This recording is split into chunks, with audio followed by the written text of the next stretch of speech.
Speaking of China, last week I was humbled and honored to meet with several survivors of the Chinese Communist Party's massacre at Tiananmen Square that happened 31 years ago.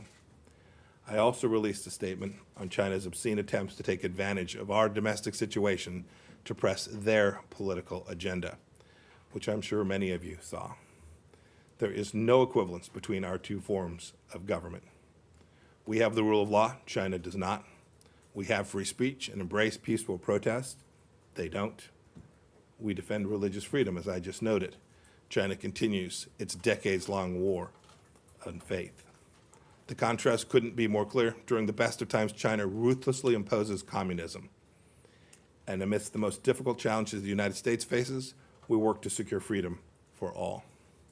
And when something as tragic and as awful as what happened to George Floyd takes place, that the government responds. Right? We saw both local law enforcement and our Department of Justice move very quickly to address the particular situation. We've now seen people say, hey, we're calling for changes in the way law enforcement works. It's not my space here as the Secretary of State, but you can see this debate take place in America. That doesn't happen in nations across the world. In Tiananmen Square 31 years ago, when thousands of people were massacred, instead they repressed journalists, they disappeared people. It was fundamentally different. Our nation is so special. And it's the greatest nation in the history of civilization. It is so special that challenges like the ones that we're confronting here in the United States today will be managed head on. There will be a political process that's engaged of. There'll be wide open debate.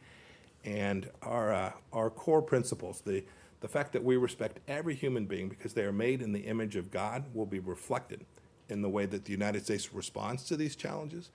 And I actually think our diplomats have this incredible opportunity to tell this important story about how America confronts challenges inside its own country in a way that reflects the finest of what our founders would have hoped America could achieve.